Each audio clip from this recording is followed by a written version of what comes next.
นี่จังได้อยากมาแต่มื้อเช้านี่เขามาถามเขาสิเบิ่งตำราอ๋ออันนี้ไปธุระอยู่น้ำผู้ใหญ่เก่า โอ้ย บ้านหนองมอน เพิ่นสิให้ผมไปนำหอดเงื่อนผมก็บ่มีคนอยู่ทั้งนี้ มันก็มีธุระไปกับ โอ้ยบ่ไหวเลยเนี่ยนี่บ่ไหวเด้อบ่ทันเงินไหน เขาถามหาว่าติ ถาม โอ้ เศร้าดี สาธุมาใหม่โอ้มาใหม่ได้ไปดีบนนี้จะมีสาเพราะว่าใส่ยาพอ คุณมาเป็นเจ้าเป็นยังไงพวกนี้ยังไงขอ ถ่ายไปให้เพิ่นเบิ่งน้ำแน่ผู้เพิ่นบ่อยากมาแนมชัดบ่ ชัดเจ้า ชัดอยู่เนาะ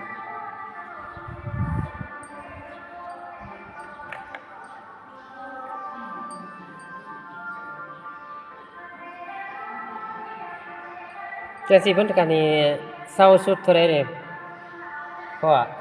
ถ้ามันเพิ่นเรื่องที่มีป่างอย่างในพระพงศ์นี่ผมก็บ่เข้าใจป่าง เพิ่นสิให้เซาแต่ละปางนี่บ่คือกันติ แต่กำแพงกาแยงนี่พ่อฮู้อยู่เป็นพระผงศ์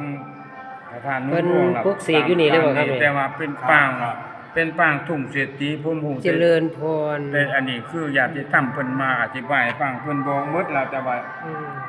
ให้เพิ่นจดให้เพิ่นก็บ่จดอย่าง เป็นเหรีย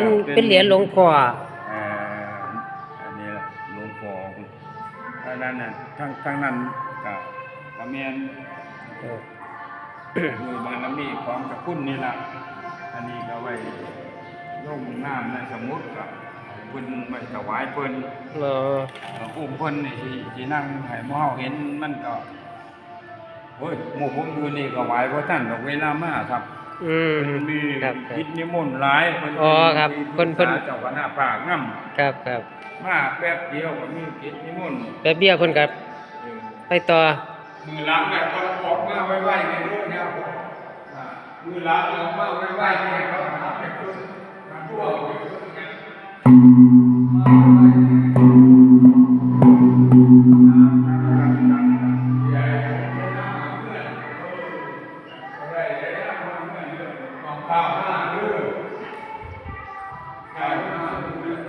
ชั้นนี้คือชั้นแรกบ่พ่อนี่ ชั้น ชั้นแรกชั้นสองโอ้ชั้นล่างเป็น อันห้า ครับ อันนี้ชั้นสอง มาขึ้นไปเคยขึ้นแล้วยัง เคยขึ้นแล้วครับ นี่ชั้นสอง ซื้อไหวนำประถาดนนดวงขอบารมีเจ้าคุณเวลาเขียนก็ขอบารมีเจ้าคุณจงได้เมตตา ให้ข้าพระพุทธเจ้าได้ไปอยู่พระราชวังด้วยเถิด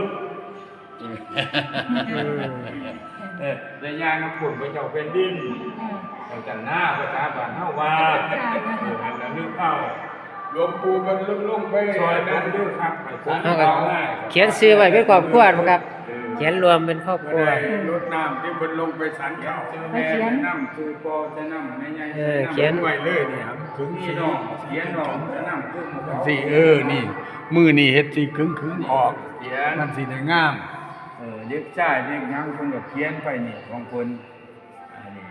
อันนี้ก็สิแม่นชื่อพ่อชื่อแม่ล่ะเพิ่นจะขีดเป็นวงใหม่ของไฟของมันบางคนก็ยาวฮอดพี่แล้วแต่เพิ่นสิเขียนผมเป็นผู้ประชาสัมพันธ์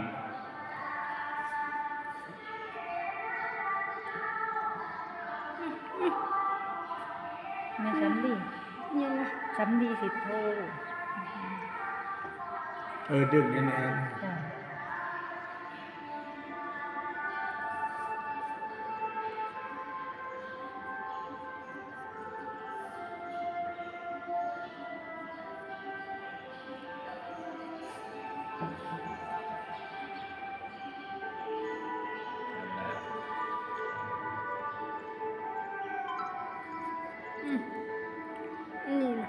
วัน สิ ใจ โทถือบ่คือมีโททง กะลั่น ว่าเป็นหยัง วันนึง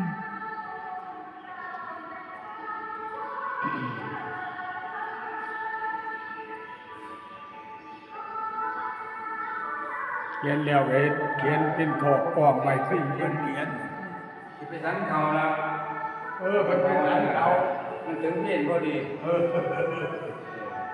ไอ้สันเขาก็คือเจ้าพ่อมามือเศร้า มีหยังกันลั่นบ่ ก็คือ ต่อรอกันลั่น ป่วยแล้วทาจนเสียให้ไปน้ำหอดเนื้อ